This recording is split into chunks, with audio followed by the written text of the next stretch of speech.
يخلف بعضها بعضا لنتوب إليه ونستغفره ونترك آلاءه فنشكره.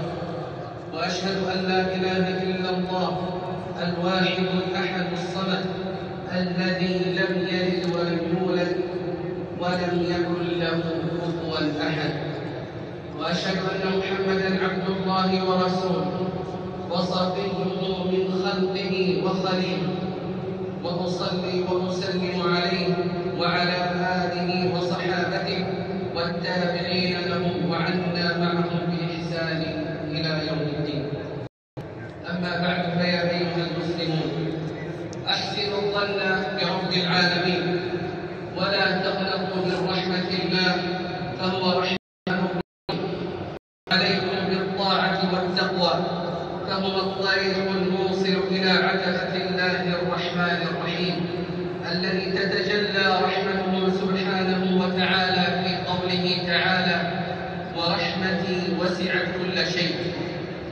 ومن رحمته ستره سبحانه وتعالى لعباده المؤمنين عند الحساب. قال ابن عمر رضي الله عنهما: سمعت رسول الله صلى الله عليه وسلم يقول: إن الله يدني المؤمن فيضع عليه كنفه ويستره فيقول: أتعرف ذنب كذا؟ أتعرف ذنب كذا؟ فيقول: نعم أي ربي. حتى إذا قربه بذنوبه ورأى في نفسه أنه هلك قال: سترتها عليك في الدنيا وأنا أغفرها لك اليوم. فيعطى كتاب حسناته. وأما الكافر والمنافقون فيقول الأشهاد: هؤلاء الذين كذبوا على ربهم، ألا لعنة الله على الظالمين. رواه البخاري ومسلم. عباد الله، إن شهر رمضان شهر عظيم حقا، شهر الله تبارك وتعالى به هذه الأمة المحمدية، وجعل منها حدثا عظيما يتكرر في حياة الإنسان في كل عام مرة. إنها ليلة القدر، وهي في العشر الأواخر من رمضان على وجه القطع واليقين، وفي أوتارها آكد. قال عليه الصلاة والسلام: تحروا ليلة القدر في الوتر من العشر الأواخر. رواه البخاري. وقد قضى الخالق عز وجل أن يكون كل عمل من أعمال الخير والعبادة والذكر في هذه الليلة بقدر جزاء من عمل 83 سنة، وهي 1000 شهر، لأن ليلة القدر خير من 1000 شهر. وقد أنزل الله في شأنها كتابا ذا قدر بواسطة ملك ذي قدر على لسان رسول ذي قدر لأمة ذات قدر، ولأنه يقدر فيها ويفرق فيها كل أمر حكيم. من أتى فيها بالطاعات صار ذا قدر وشرف عند الله عز وجل.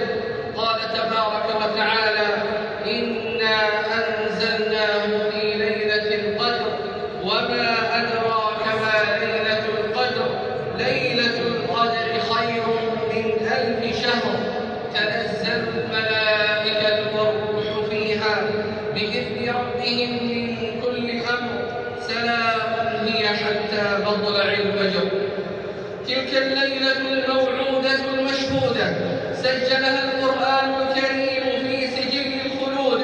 وإنما أخفيت ليلة القدر كما أخفيت ساعة الجمعة رحمة بهم ليجدوا في العبادة ويجتهدوا في طلبها بالصلاة والذكر والدعاء والتضرع إليه جل جلاله، فيزدادوا قربا وثوابا من الله عز وجل. قال صلى الله عليه وسلم: من قام ليلة القدر إيمانا واحتسابا غفر له ما تقدم من ذنبه. رواه البخاري. وعلينا أن نكثر فيها من قول: اللهم إنك عفو تحب العفو فاعف عني، كما ثبت ذلك عن رسول الله صلى الله عليه وعلى